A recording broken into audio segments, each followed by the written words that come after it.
All right, as you are undoubtedly aware, this evening's talk and meeting is a part of our considerations of the esoteric and transformative function of myth and of mythology. And we started out last month with some considerations of that regarding the Arthurian myths and others. And then it developed into the present series largely because of an intuition that I had for some decades and which has now, I think, matured into a more firm conviction that the possible and maybe probable myth of the future, the myth of the century and of the coming century, might be connected with, or might even be identical with, the heritage of John Ronald Reuel Tolkien, the great modern English storyteller who created a most fascinating and informative and transformative myth, which possibly might serve some very important purpose in the inspiration and then the transformation of the culture. Now, that being the case, I'll just reach back very, very quickly to a couple of brief quotations of Madame Blavatsky in her early work, Isis Unveiled, which I often like to point out was set in type and printed here in Los Angeles, the very first edition of it, because her close friends, James Morgan Price and John Price, Pryse, had resided here in Los Angeles, and John Price was a printer. And it helps to have a printer in the family if you are trying to publish books, you know. And so, in any event, these both pertain to the subject of mythology and the nature of myth. Here is one from Isis Unveiled. Myth was the favorite and universal method of teaching in archaic times. The second quotation is, myths are now found to be fables just in proportion as we misunderstand them, truths in proportion as they were once understood. And I think that should be enough to link in our minds the esoteric tradition, the great 19th century representative of which was H.P. Blavatsky, with our subject. Now, it occurred to me at the time when the first great interest, Friday is the time when they put out the trash. So it's a little bit like that old song from the 60s, take out the papers and the trash. You won't get no ready cash. So that's the sort of thing that we are hearing out there. In any event, it was around that time when that song was quite popular, that I was moving toward the conclusion. Do we have any other chairs that we can get hold of? Okay. Yeah. Yeah, it's a couple of empty ones over here. In any event, the conclusion that the milieu, and the narrative, the themes, the story, the insights present in the 3 volumes of The Lord of the Rings by Tolkien, along with the introductory volume of The Hobbit, might very well constitute the the myth of the 20th and the 21st century. So John Ronald Reuben Tolkien, a middle-class Englishman, young at that time, with academic aspirations, was caught, like his generation really was, in the worst tragedy of World War I, the Battle of the Marne, and then was taken back to England in an injured condition for recuperation, and became the subject while in medical care, in part, or military medical care. He became the subject of an ongoing series of visions. This is very seldom known, it's very seldom publicized, but I am familiar with and in touch with a number of people, especially one, a very scholarly friend of mine in Salt Lake City, who have studied this subject with great intensity, who have found that there was absolutely no doubt about it, that beginning with that period in his life, Tolkien was subject to intense visions and auditory occult manifestations, and that a good deal of the background material or the substance of The Lord of the Rings was derived in this fashion. So if you have any ideas now and then when looking at Tolkien, where in the heck did the old professor get all of this stuff, then the answer is from another dimension of consciousness.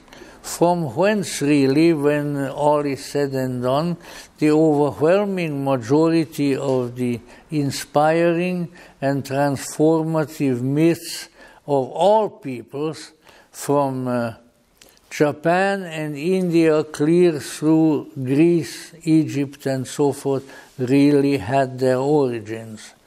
Because as the myths themselves declare, reality does not originate in this world. Counterfeit reality may. Approximations to reality may. But reality itself comes from elsewhere. By the elsewhere, I don't mean that if you live in Los Angeles, they come from the South Island of New Zealand or something like that, but rather from realms of consciousness. I think H.P. Blavatsky actually used the term continents of thought. Now, isn't that a great simile? Continents of thought which become available for one reason or the other to some people. And such seems to have been the case with who became then Professor Tolkien.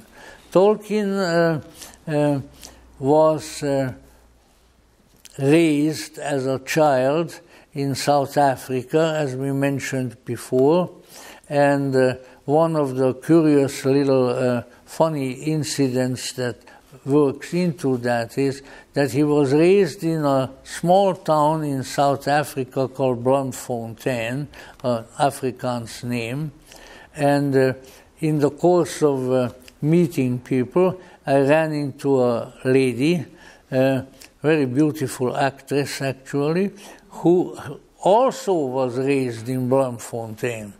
and she said, well, there were some things that I could see why he wrote about them, one of them being the spiders of Bloemfontein. He said, in Bloemfontein, the spiders are so large that you can hear them walking on your roof. Now, how would you like that?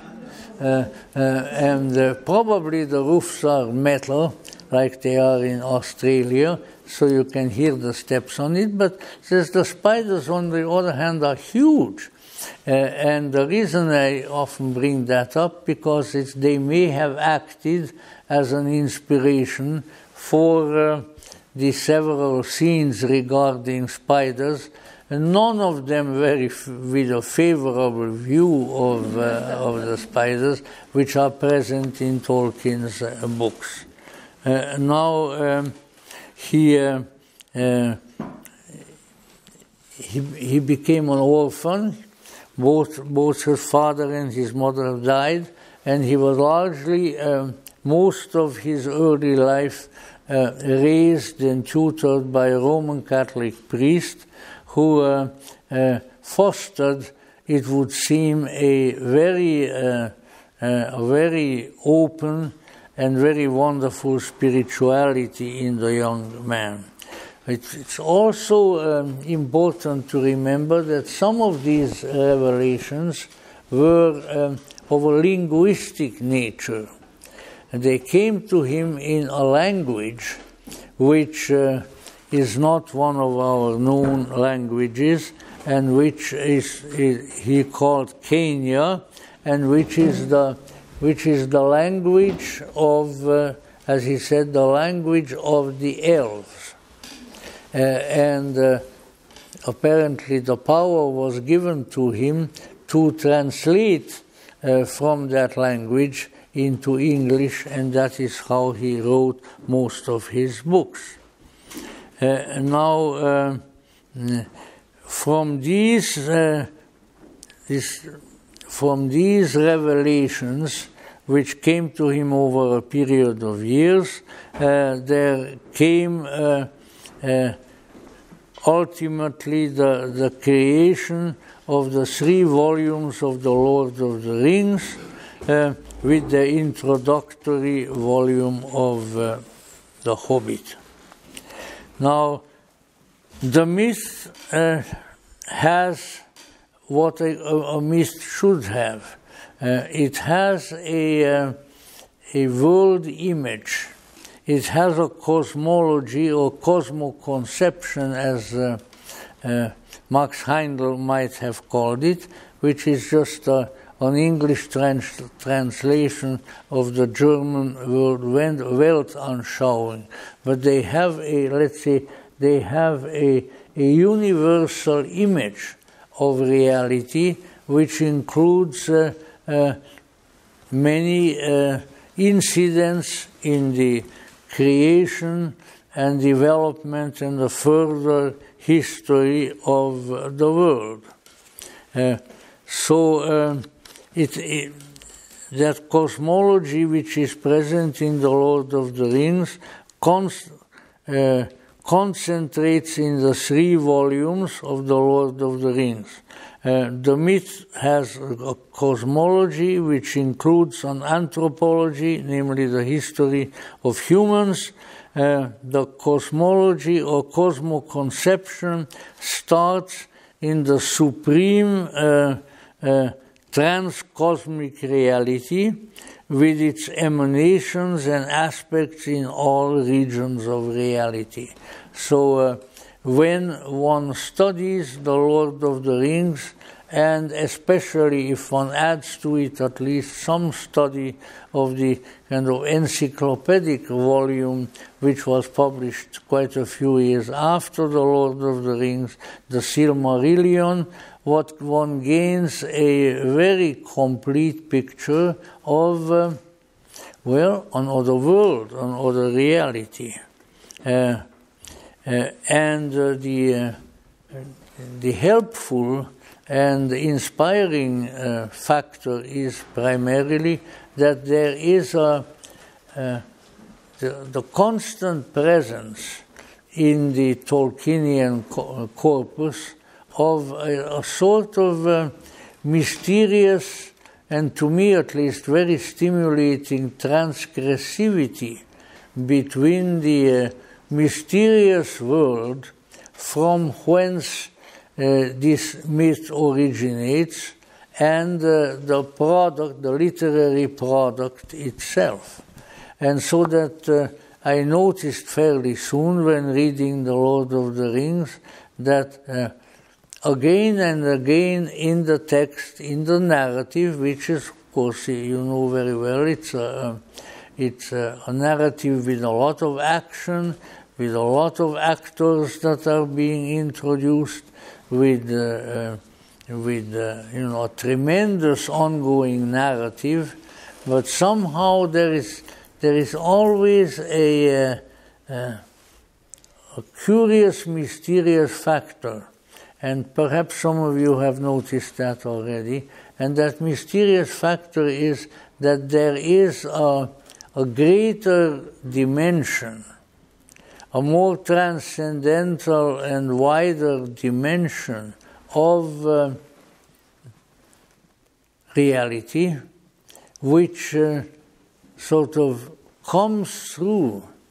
I hesitate to use the term bleeds through, because that would sort of link me with my relative Count Dracula in Transylvania, but it sort of bleeds through into the narrative. Again and again in the story itself, already beginning with The Hobbit, but certainly with The Lord of the Rings, again and again you see references to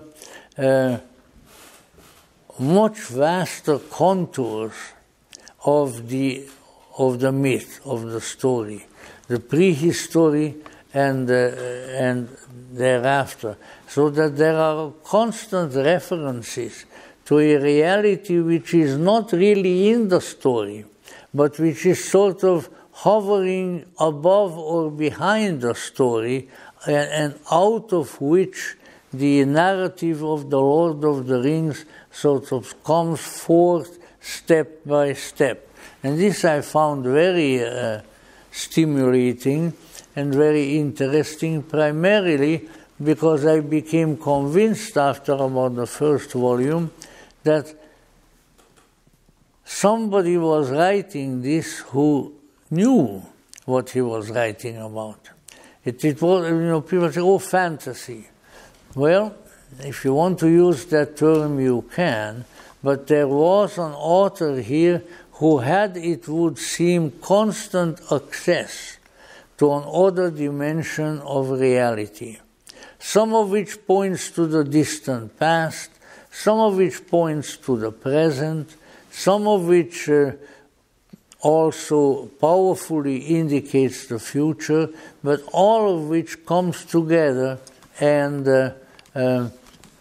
as such creates an ever more meaningful and insight-producing universe within which the stories take place.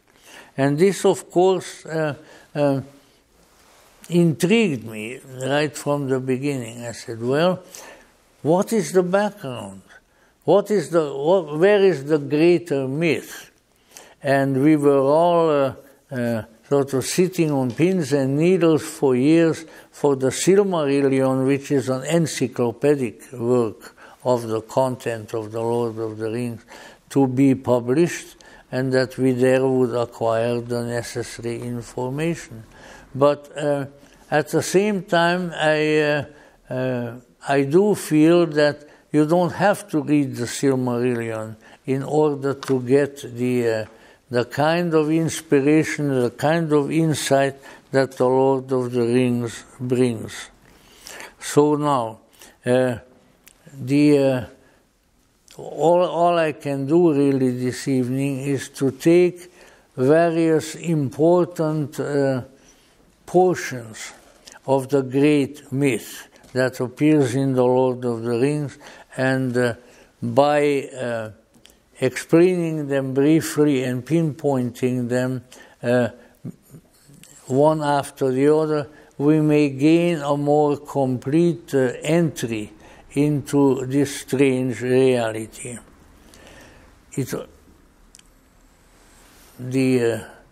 Whatever we want to call it, creation, manifestation, emanation, the coming into existence of the kind of world that we live in and the world that we understand to a certain extent, all originates elsewhere.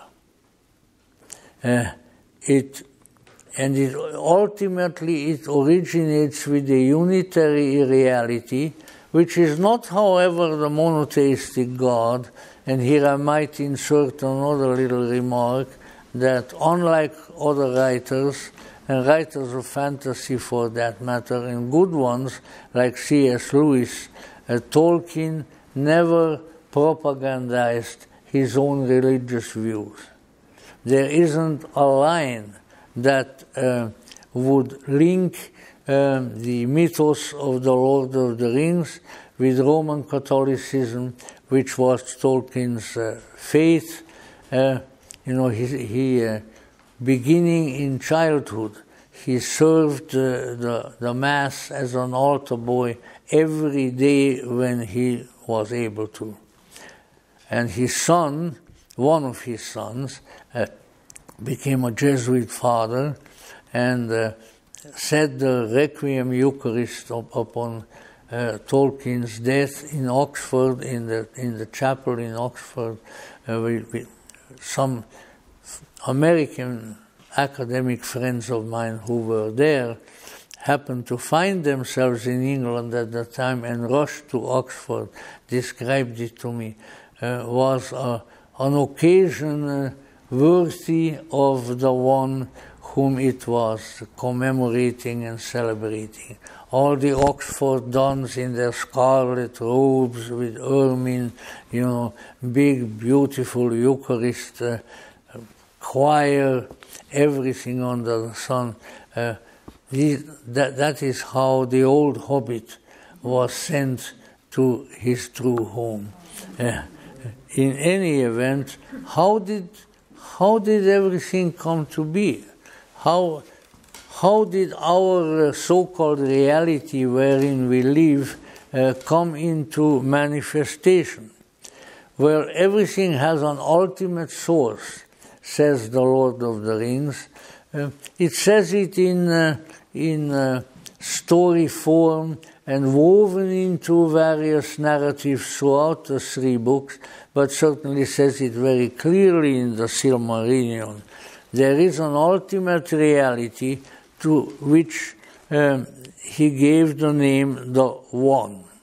The One. This is the ultimate reality. It is the fountain and origin of all, and the reality, and it in turn, the One emanates a reality that is in itself creative.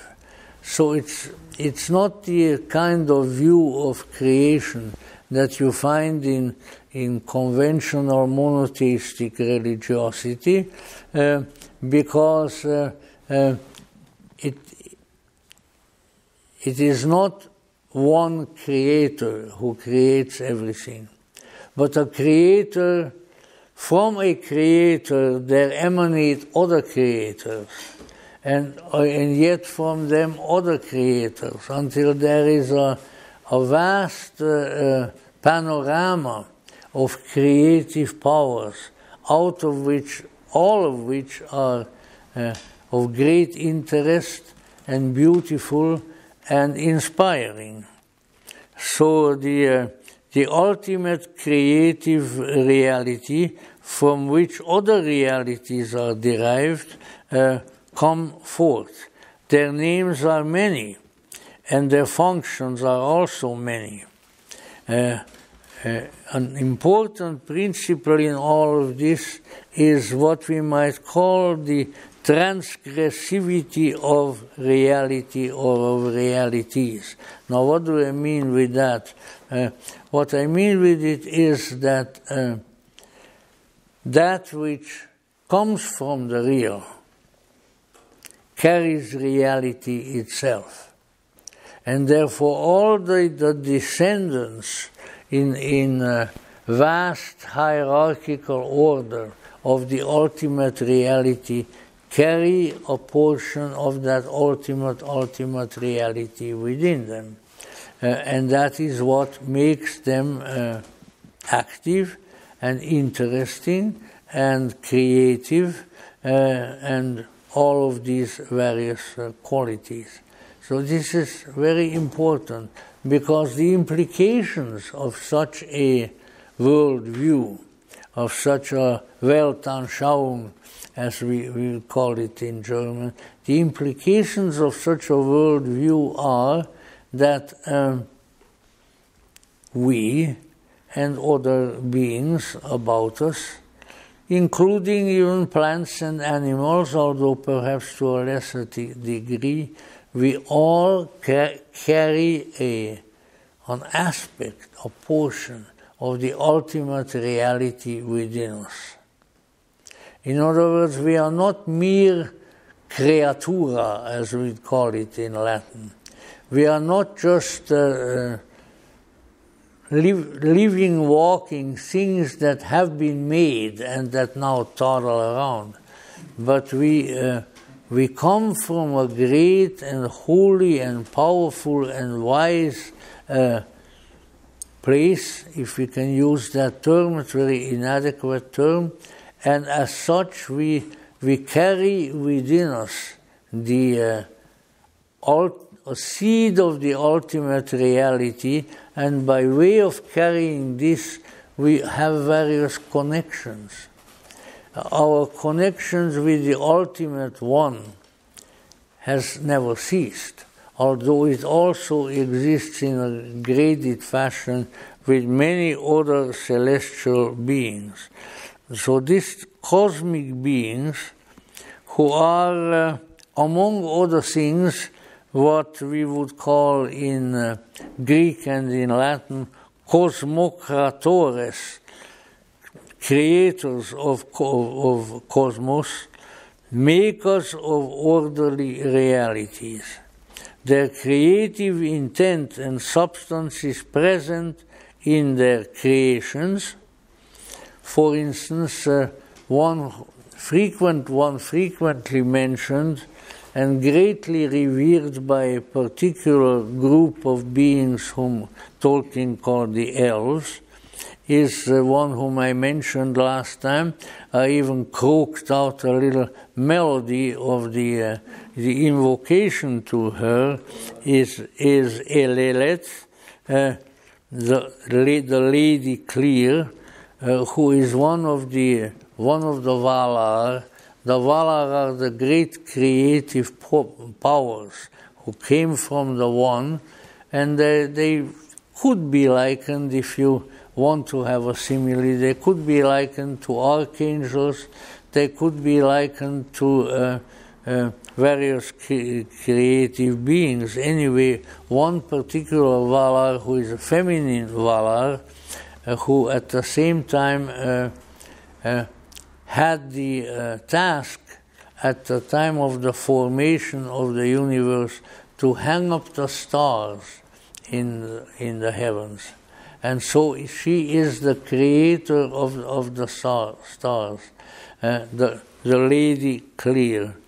O Elberet Kiltoniel, I won't sing it now, si livren pena miriel, ni menel aglar elenat mi kairet palan diriel, fanuilos nelinaton, galadremin enorat fanuilos nelinaton nef ayer si nef ayer.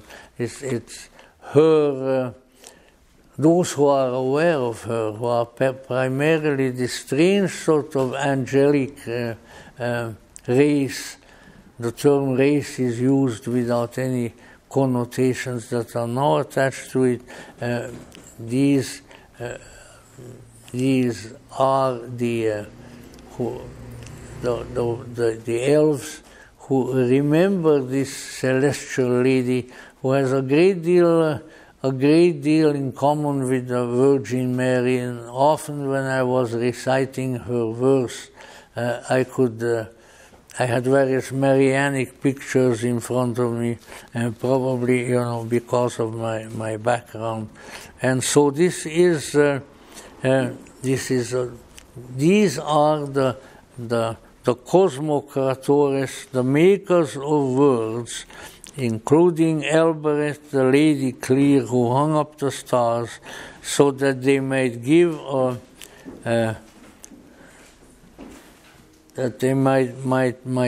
a super terrestrial light for beings in the lower creation. And once again, if we think about the implications of some of these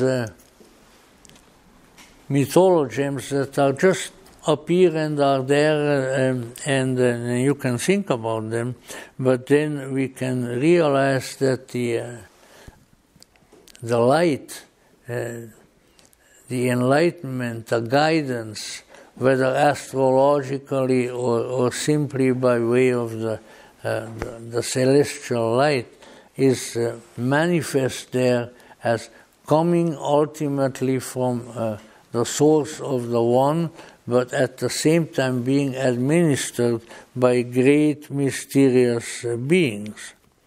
So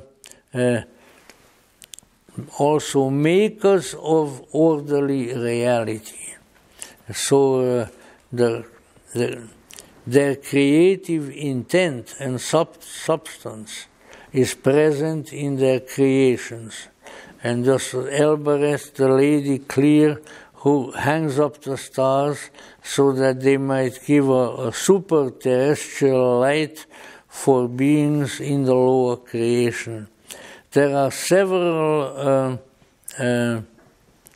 varieties of being who are all ultimately descendants of the one reality. And they are often referred to as the races of beings who come forth from the supernal realm. The beginnings of cosmic duality of the Valar, we also right at the very beginning, and this is interesting, I think, from a Gnostic point of view particularly, we find a division into good and evil. The One and his manifestations are benevolent, versus one of the Valar who is evil, that is Morgoth. And so we have a cosmic, or you might even say a transcendental origin of evil, which is not unlike what you find in various Western myths as the war in heaven. So a duality in manifestation is present. And what happens is that a great many of the transcendental, the often not entirely physical beings are living in realities of their own, which symbolically are represented by the ocean.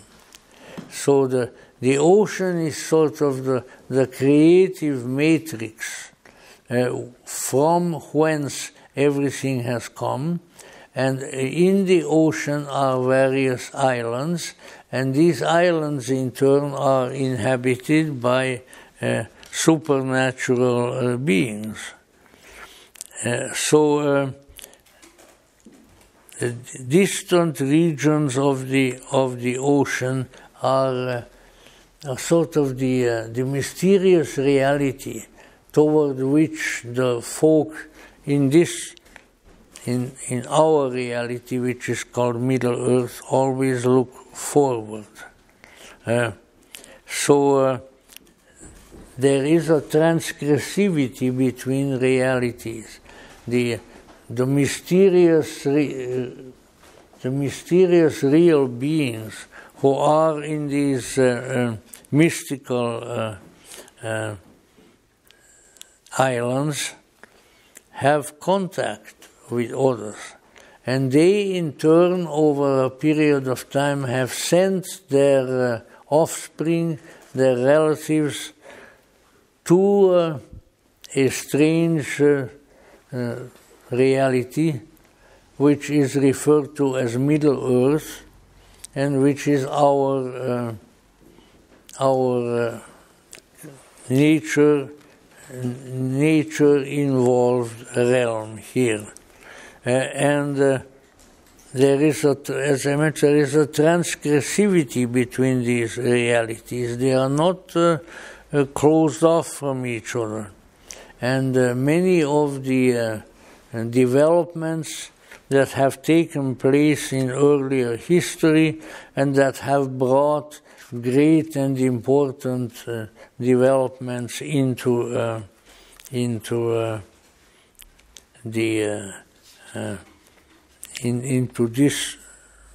this world, into Middle Earth, have come from there, have come from elsewhere, and so there is a constant reference being made of the various beings, of their origins and of their relatives which are on these mysterious islands, and reference is being made that the ancestors of what became the human race also have come from across the sea, from that other reality. For instance, the reference, so these are all cryptic mystical references, tall kings in tall ships 3 times 3. What did they bring from the foundered land across the sea? 7 stars and 7 crowns and 1 white tree. Now this all has to do with a sort of mysterious prehistory that occurs beyond the clouds and beyond the mists of the ocean, where the mystery originated and from whence it has come to us. Now,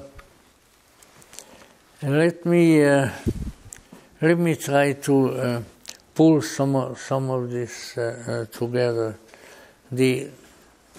Because after all, the mission of a true myth, such as Tolkien's myth, is to convey to us certain insights and certain realities which would not be present otherwise. Only what we have here, if we contrast, say, Tolkien's myth with the Arthurian myth or others, that there is a constant interweaving and interaction between representatives of the mystery, those who came from the mystical islands in the ocean, and many of them have come to this earth and started various developments and civilizations here, and ourselves.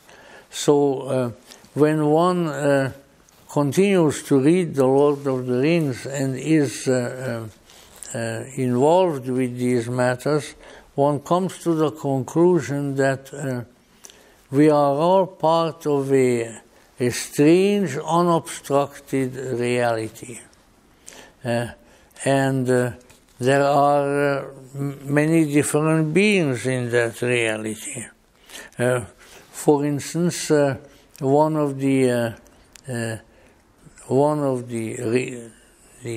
disclosures that arises out of the study of Middle Earth. Why it is called Middle Earth has never been really disclosed very clearly in the books, but it is it is most likely that it is in the middle between east, west, north, and south.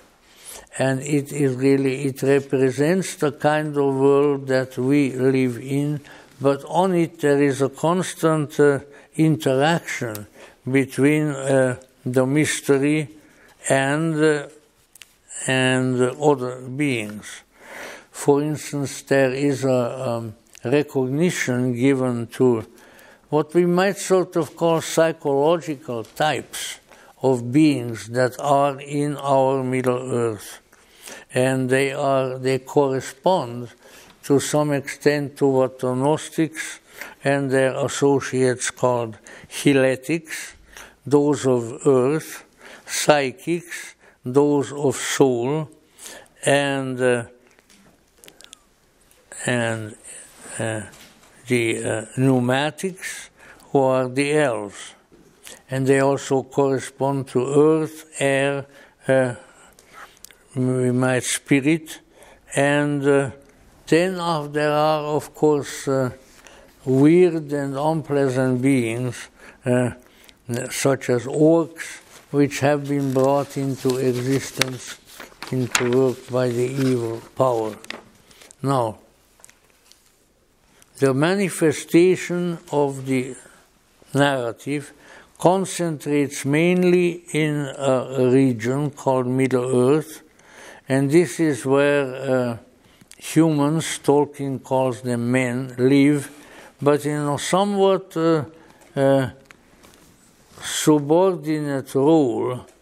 There are others who dwell here, including dwarves, who are earthbound beings whose greatest preoccupation is with treasure in the earth, elves, who are ethereal and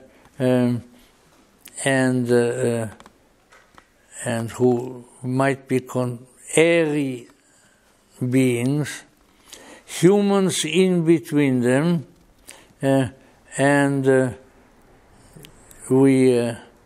they each have their own tendencies. The dwarves are striving to be reconciled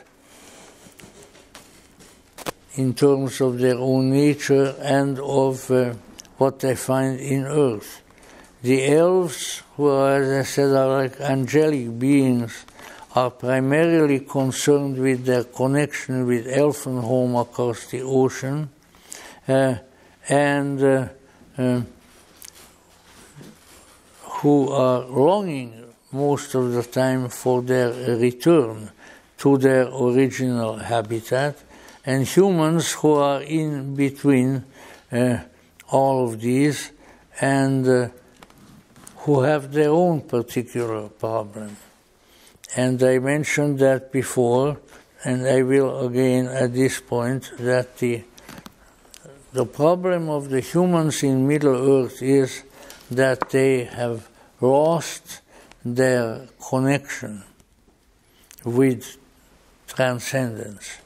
And this has very largely occurred because they don't have a king anymore. And so the desire for the king who was once here has gone away and shall come back again is an ongoing concern in humanity. Now, as I mentioned before, these metaphors need to be understood, if at all possible, in intrapsychic terms. We know that we ourselves have, we have dwarves in our nature.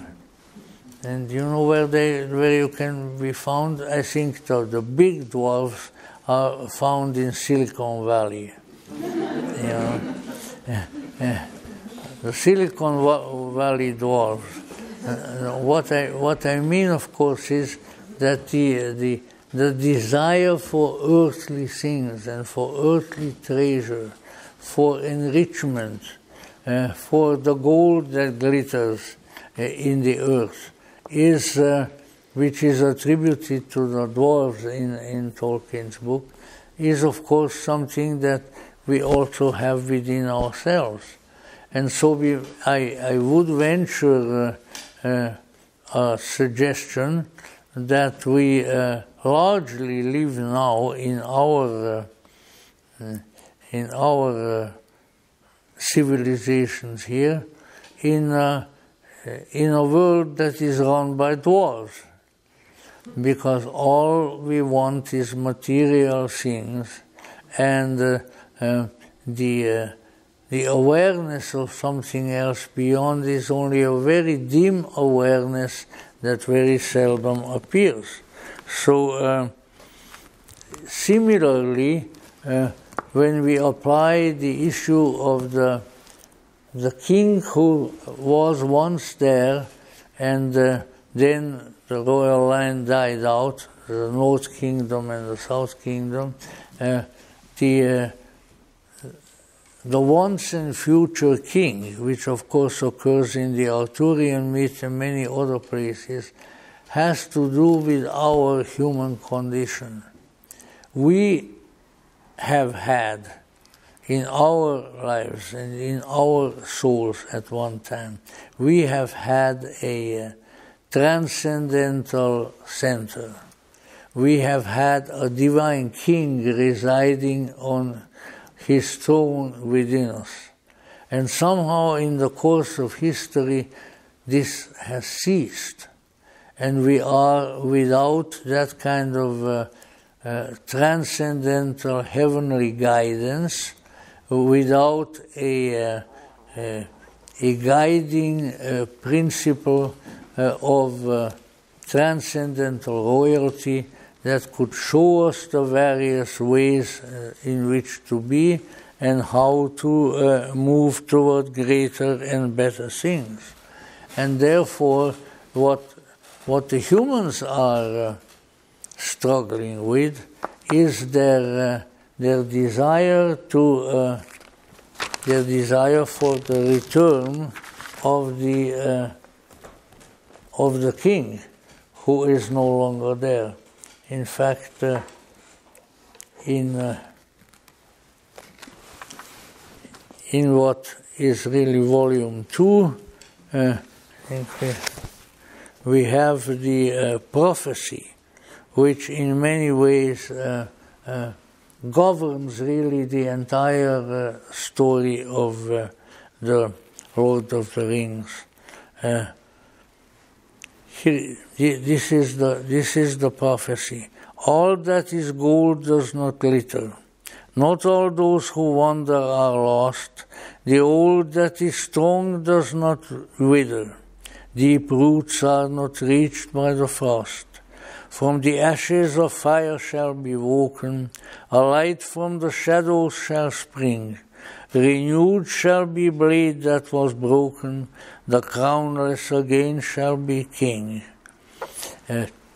This is, of course, the promise that the integral wholeness of consciousness, which should make up a human being, needs to be restored. Our internal wisdom, our internal guidance, our transcendental king has gone away, and therefore we are orphans. This theme appears in many different myths. It even appears, let us say, in such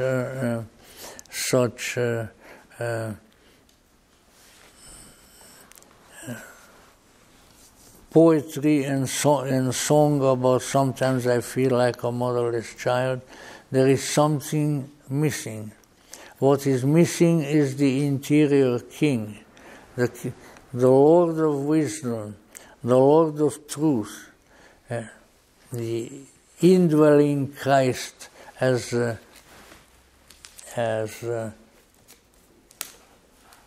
Saint Paul the Apostle may have mentioned it, the Christ in us, the hope of glory. And so the humans are orphaned in the in the Lord of the Rings. And they are awaiting the return of a guiding and ruling and transforming principle, which at one time was there, but no longer is. And that much of the entire narrative concerns the possibility of that return.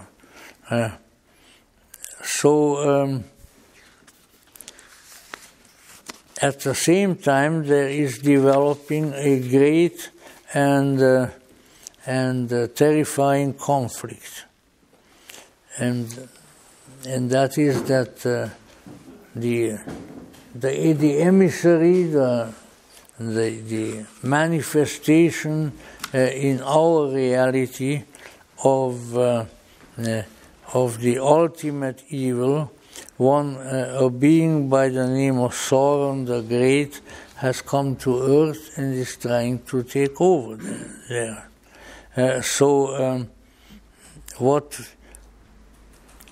What we have here is that a great conflict between light and dark is present in our lives. In each and every life we struggle against Sauron, and so we do in more general terms in society.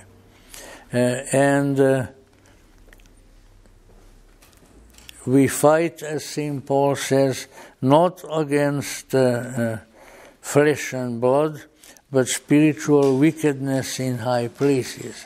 And that is the reason why, as we shall see if all goes well by next week, we will take a look at the great war against the Dark Lord Sauron in his Dark Tower, and in the manner in which that war can be interpreted and how it is led by a strange group of people, if we can call them that, the wizards or the magi, who ultimately are led by Gandalf the Grey, but there are others, and how, let's say, the magical link with transcendence is of extremely great importance in combating the dark forces of this world.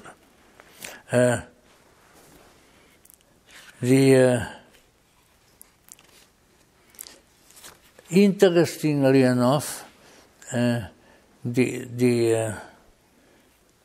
among the various beings who appear and who ultimately play a very important role in the narrative are a little people who are known as the hobbits, and who in many ways seem to sort of represent the quotidian, the everyday life, the preoccupation with comfort, with food, with well-being of people, and who then are drawn into the great war against the evil one, and eventually are, at least two of them, are involved in the victory of good over evil.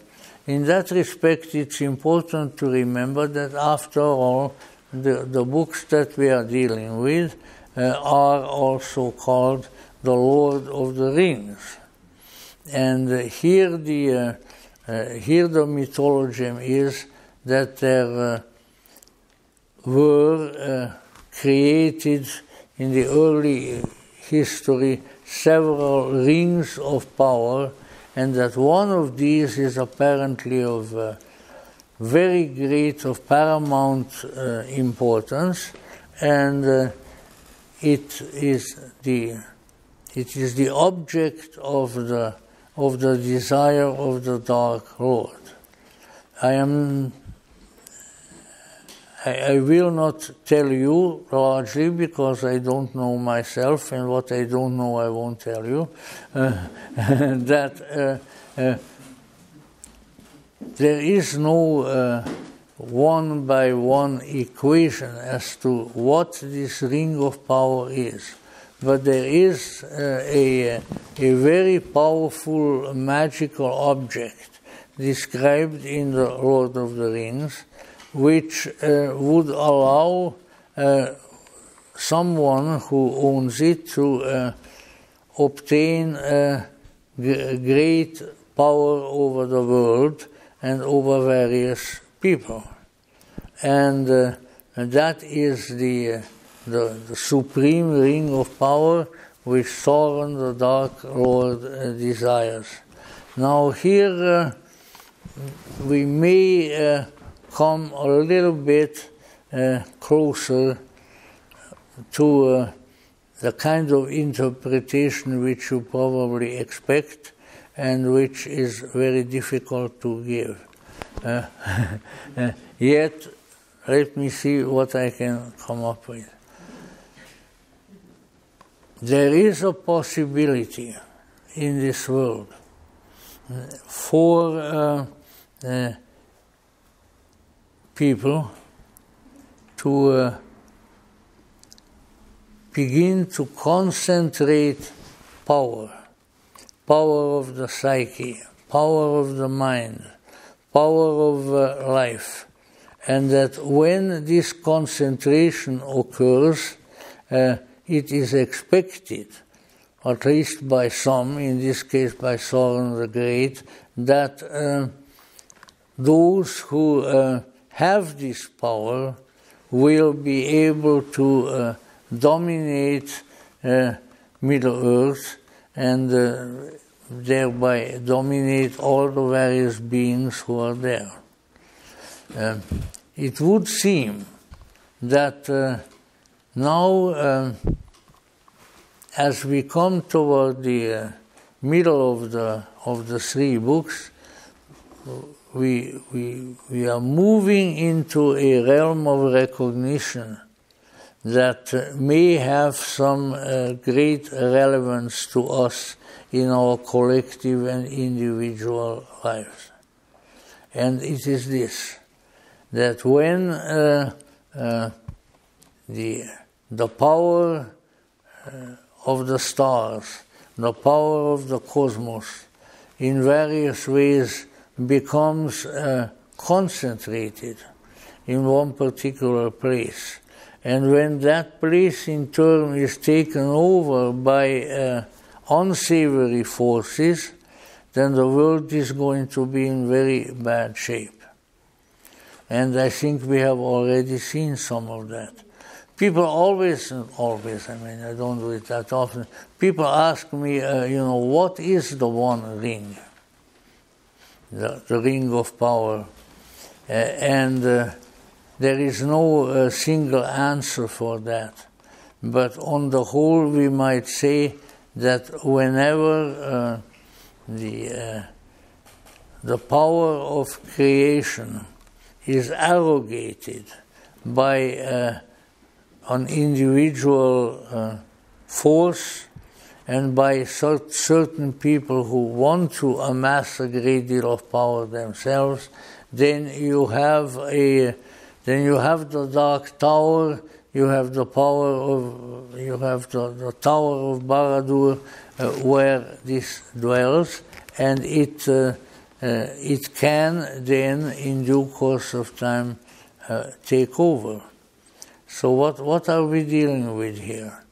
We are dealing with a way in which people can abrogate their own spiritual wisdom, their own spiritual insight, and somehow hand it over to a power external to themselves, to a state, to a Soviet, to the Chancellor in Berlin, wherever it might be, and what really belongs to the individuals is now handed over to an external power. And when that occurs, the world begins to take a more and more difficult course. So I'm inclined to interpret the mystery of the One Ring as a way in which forces and people and beings who are not entitled to it have come to arrogate to themselves great power over others and over the world. And this in turn is combined with the loss of the true authority, with the loss of the king who is no longer there. And as such, then if this process goes on, then you have some very terrible developments that can take place. So let me try to pull this together. What is a ring? It's a round object, a round usually jewel-encrusted object, which, like all round things, indicates eternity. So when the power of eternity is taken away, is stolen by unworthy and power-hungry forces, then we have a very great difficulty, a great cosmic catastrophe. And so when the One Ring is discovered, then the great endeavor of those who are for the good, led by the magician Gandalf the Grey, undertake various moves so that this ring would not fall into the hands of evil. And if we are to speculate a little bit, which I'm going to engage in, I would say that the history of our culture, of our Middle Earth, bears testimony to that to a considerable extent. So beginning with the end of the 18th century, more or less with the French Revolution, we have been consistently losing contact with the higher forces of insight, of behavior, of morality, of connection with the transpersonal forces. And it has become worse, and is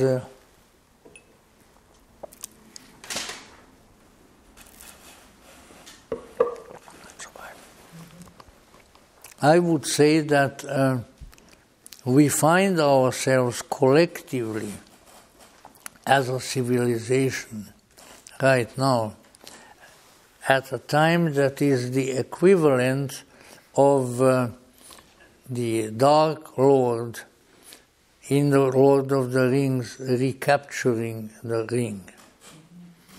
And this is something, if it is not prevented, then the fate of humanity is likely to suffer thereby very greatly.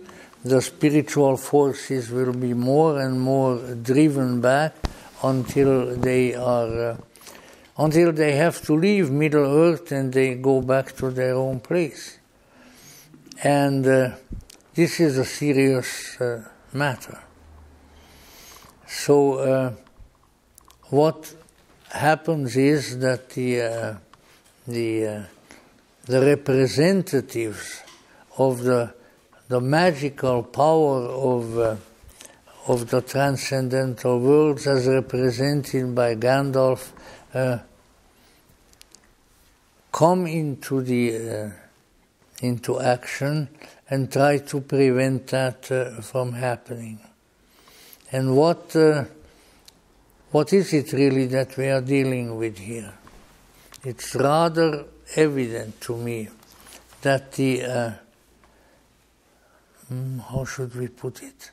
The salvation, the enlightenment, the continuity in the good of Middle-earth and of ourselves is vested in the individual.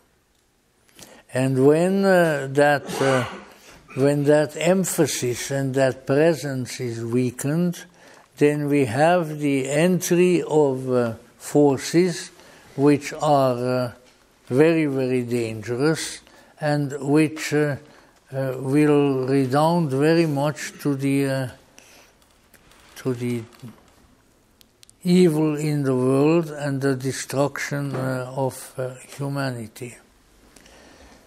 If I were to conjecture when this kind of development has taken place and when it began, I would say that it was probably very closely related to the time of the French Revolution and what came afterwards.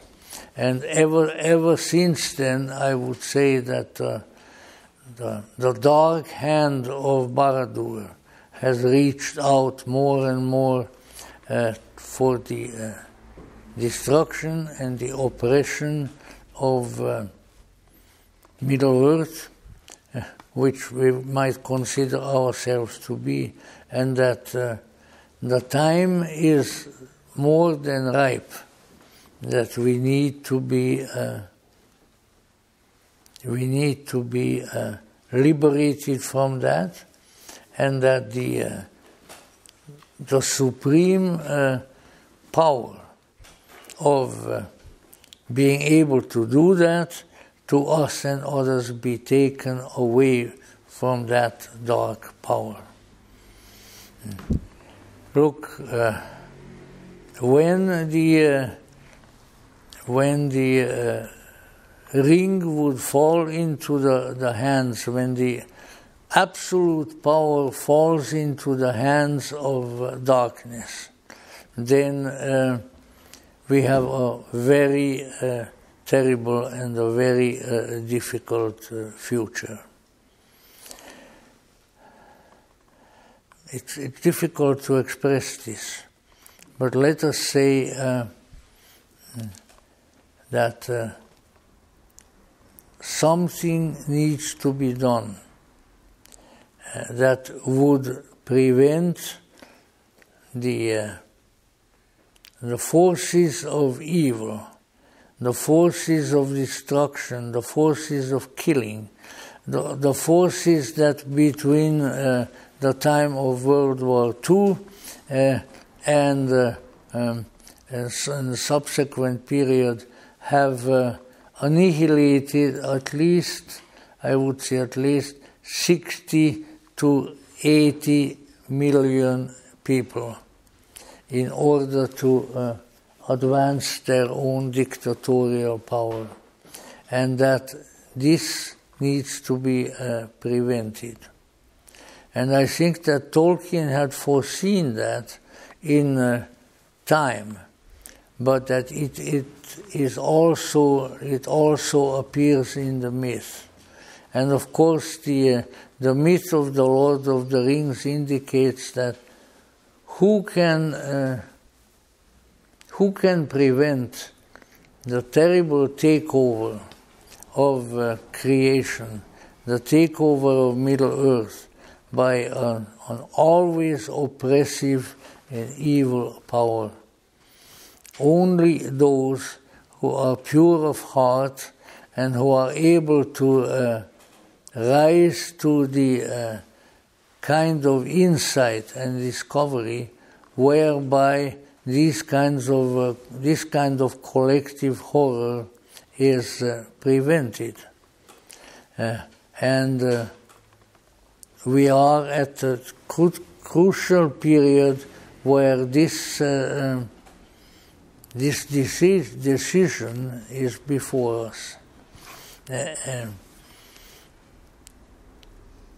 It's very difficult to speak of these things because they are too close to us. But they are, evil is closer than breathing and closer than hands and feet. And what it is attempting to accomplish in this world is to take away the God-given path of the individual to the divine. And therefore, there is a great need to prevent that. Now comes a hopeful keynote after I painted that dark image, and that is this: who is it who, in the long run, really saves not only the day but the age in the Lord of the Rings? Oh, there are great heroes there. Aragorn, who then becomes the king, he is the descendant of kings. The king of Rohan, great knights and warriors and wonderful people. But they are not the ones who are able to stop the Dark Lord for obtaining power over the ring. The ring has to be destroyed. It has to be thrown into the primeval fire from whence it came, as you will know. Those of you will know who saw read it in the book. And so, who is going to do it? And the way the narrative develops, the ones who are find themselves in a position to accomplish the great deed and to destroy the ring, and thereby the potential for universal power of the Dark Lord, are a strange, little, unprepossessing, prosaic, kindly and humorous people who are referred to as the hobbits. It's not the great knights. It's not the great wizard Gandalf, of course, of whom we shall speak on the next occasion, have a great deal to do with arranging the circumstances, but they are not the ones who can accomplish the deed. Instead of that, two hobbits who were part of the group that was carrying the ring and hoped to do something with it, do ascend the fiery mountain, and they manage to arrange in various ways, and some of them very terrible, to have the ring of power returned into the primeval fire, which then changes everything. So what does this mean? That the duty, the calling, the mission of us ordinary people.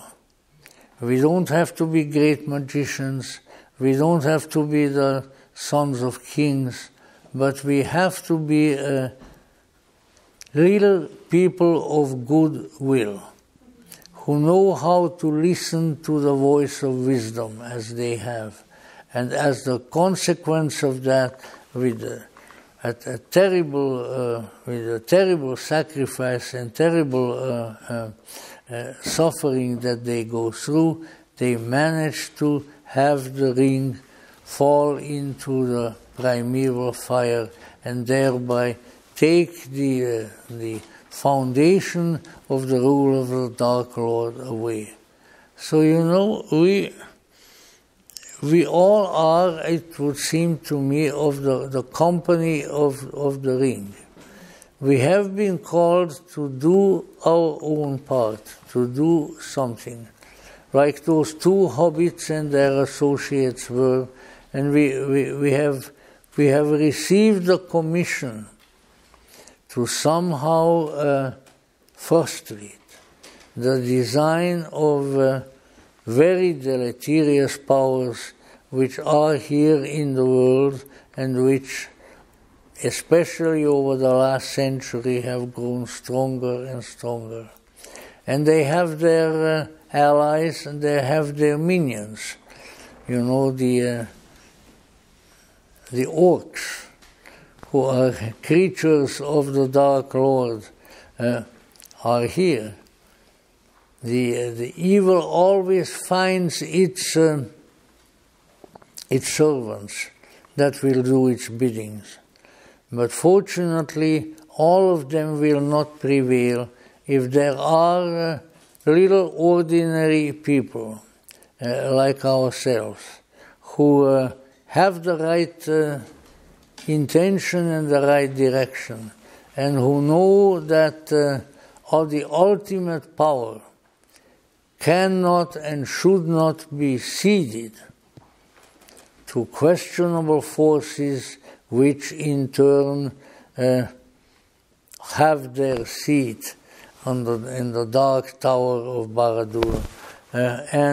So I think that we find ourselves, if you are familiar with or have the intention of familiarizing yourself with the Lord of the Ring, we find yourself in that part of the Lord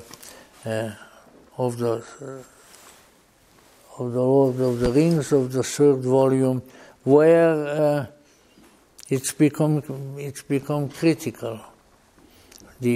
On the one side, we have the darkness with its orcs that is really trying to take over. Now you might say, how is it going to do that? It will do it by taking the power, the insight, the freedoms away from the individual, and vesting the powers in collective structures of state, of ideology, and so forth. But on the other hand, if we don't lose our common hobbit sense, if we know that we can do what we can do, and to attend to what we may be able to accomplish, then we can prevent the terrible takeover of Middle-earth by the Dark Lord and his minions and his orcs and so forth. And I'm not just whistling Dixie. It's a very strong conviction on my part that we are once again, with humanity is in great danger. And that danger is the loss of their freedoms, is the loss of our sovereignty as individuals, and the ceding of our life and of our being to impersonal powers that are not our own. And this is a process that has taken place throughout history, but that is perhaps in a particularly dangerous one at the present time. And so we need to keep that in mind. And how can we do that? I think we can do it to a large extent by becoming more like hobbits ourselves. In other words, enjoy the daily little pleasures of life, of comfort, of food and of drink, and of friendships, and of there's something very important about hobbits that one should not forget, and that is the smoking of pipe weed. Because it's one it's one of their early ancestors who had discovered what is really tobacco and planted it in a particular region of the Shire, which is the habitat of the hobbits. And since then, whenever possible, they avail themselves of it again as a sign of comfort. And you see, this is what we run into.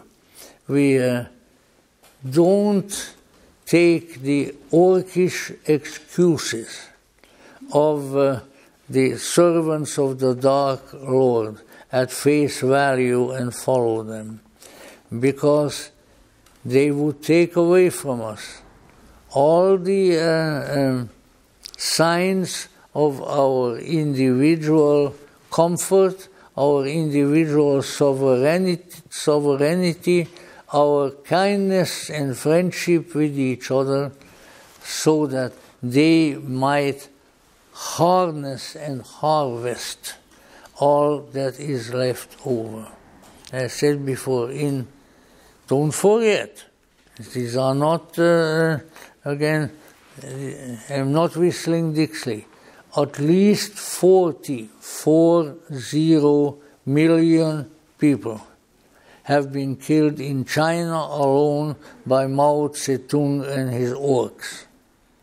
And if you add to that the frightful murders in the Gulag in the Soviet Union, if you add to it the similar activities of another Dark Lord in Berlin and so forth, then we can see what can happen.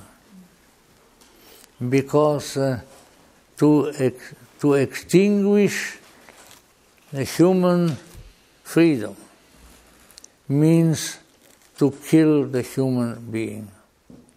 And when that can be counteracted, when that can be deflected, and it can to a very large extent be ameliorated by developing the hobbit within ourselves. Now, of course, other helpful agencies are required too.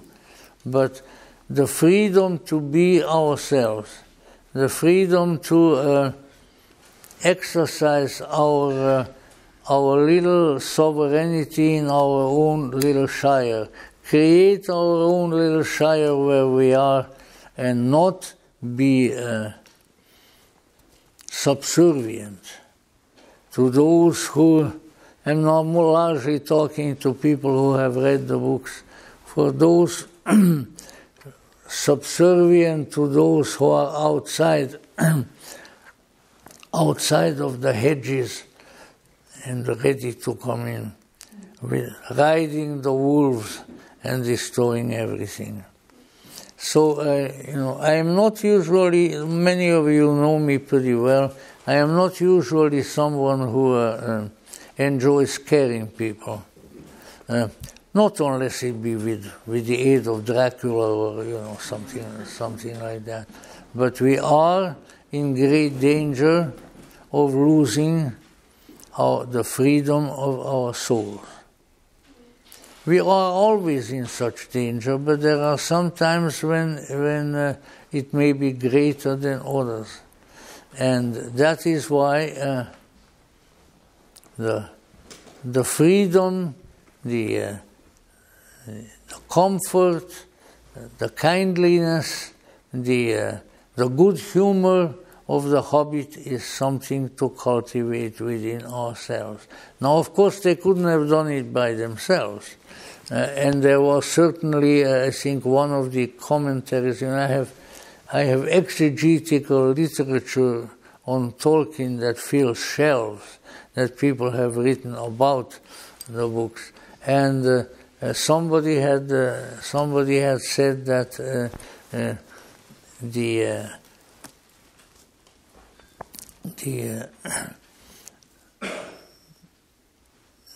war against the Dark Lords is led by Gandalf. It is Gandalf's war. It's the war of the magician. It's the war of the magus, of the wizard.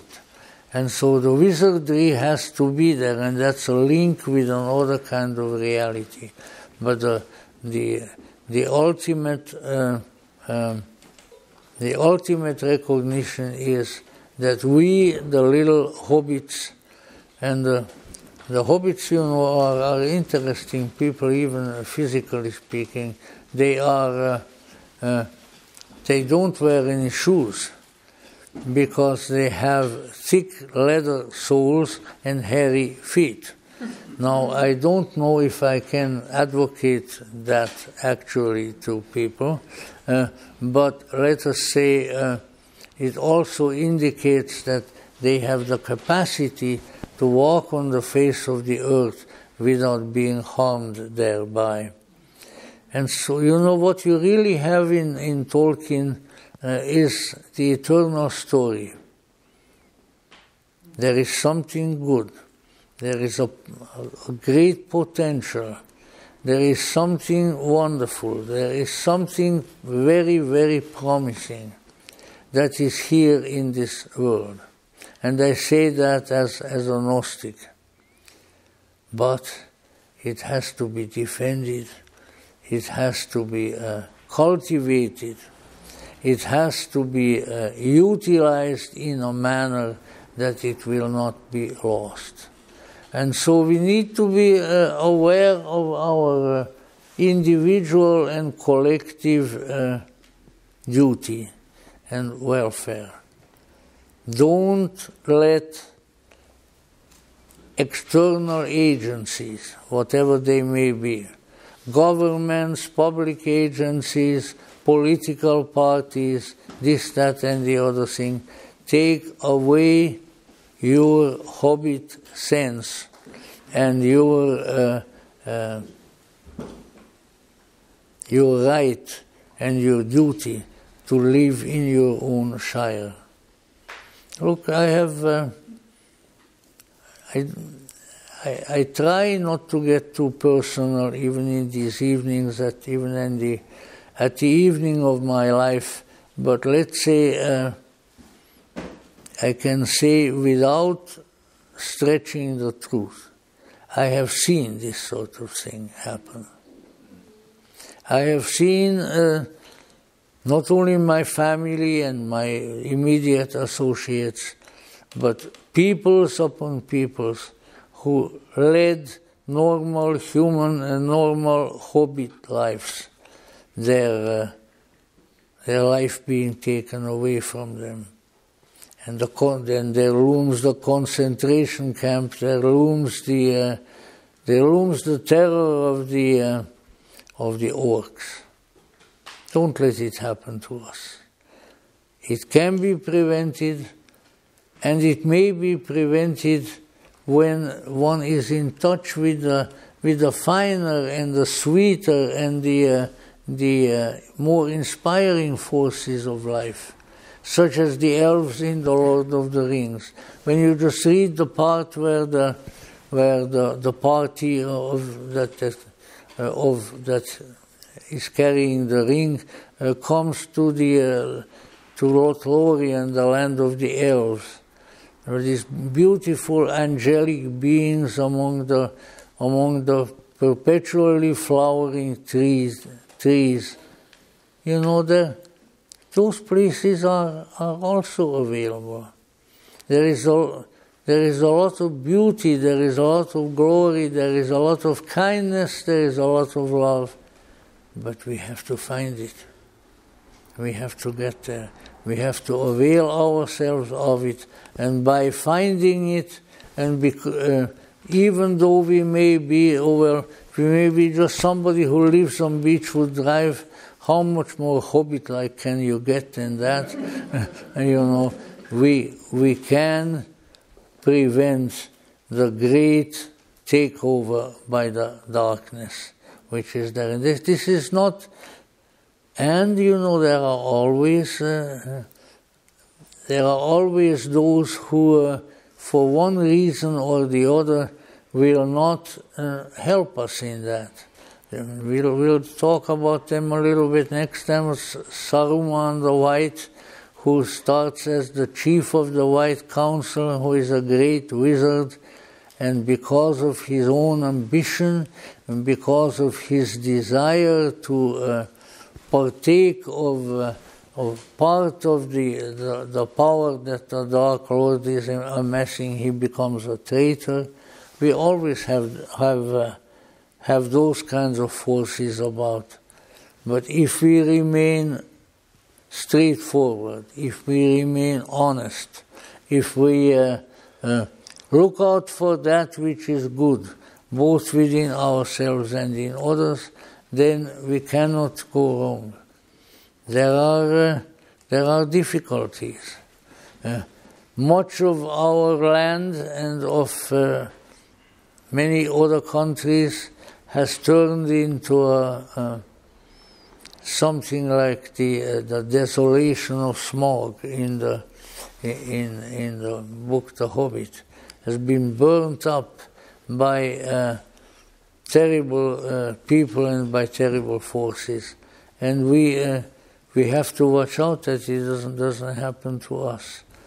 But the main place, the main battlefield, the main area where we need to climb the mountain to the fiery volcano into which the ring is cast is within ourselves. So this is a time to be inspired and to be transfigured. And I know I haven't done a very good job of it today.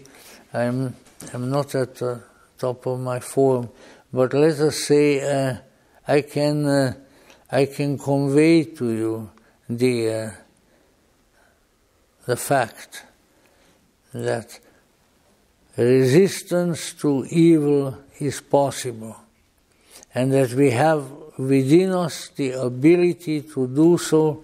The esoteric tradition tells us that the divine is within us, that in us is the great treasure, and if we look for it, and if we at the same time maintain our hobbit-like humanity, then the powers of Barad-dûr, of the Dark Tower, cannot prevail against us, and against our beautiful country, our America, and others. It will not prevail, it cannot prevail, but we have to be there.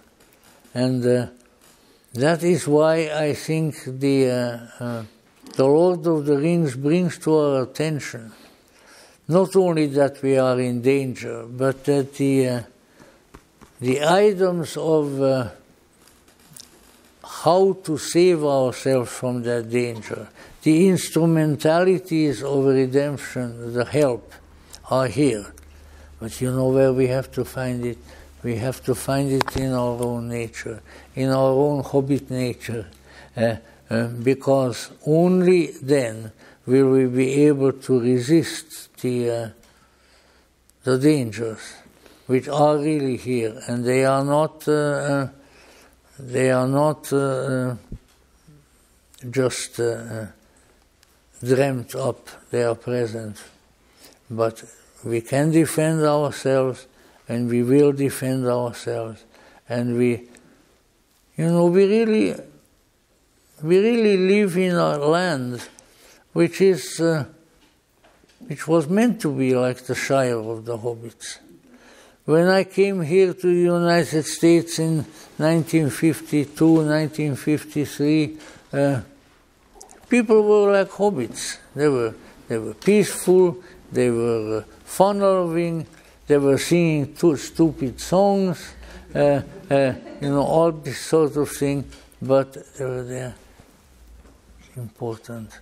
It's very important that we be conscious of our potential to defend this Shire where often our ancestors have come, or we have come ourselves, and we will not prevail against the Dark Lord, and the ring of power will fall into the fire, and the king of our souls, the spirit of our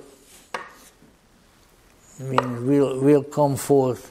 And I think I'll conclude with the beautiful hymn that is present in the third of the volumes, when the ring is destroyed by the heroism and the perseverance of the hobbits, and when the eagles, who are already in ancient Greece, the messengers of the gods, come and proclaim that now, since the evil has gone away, there is again hope for humanity.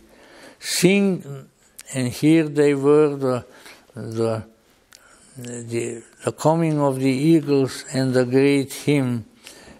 Sing now, ye people of the Tower of Anor, for the realm of Sauron is ended forever, and the dark tower is thrown down.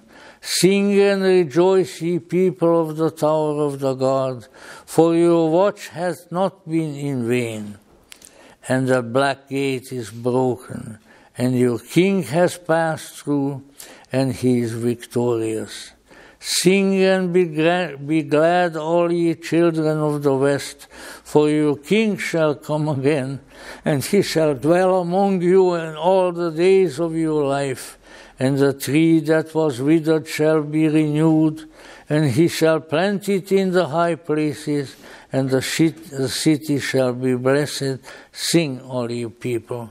It is not needful to explain all of those symbols, but you can see that when evil has been really fought off, and freedom has been restored, then the inner king, the King of glory, the Christ within, our hope, comes, and then all is well and all shall be well. We are not at the end of history. We are not at the end of the history of the United States. We are not at the end of good and of freedom and of kindness and of goodness and of good hobbit sense. If we do something about it, if we keep these things in mind, they have to be done in consciousness. All of that will come to us. All of that will be here, and the darkness will recede, and the light will shine, the light that is eternal, and the light that we deserve, the light that is also within ourselves. May that light come soon, and may Tolkien's magnificent myth facilitate the coming of that light into our own souls and by way of us into the world. Light and freedom and goodness will prevail, and they must prevail because we will prevail. Thank you very much.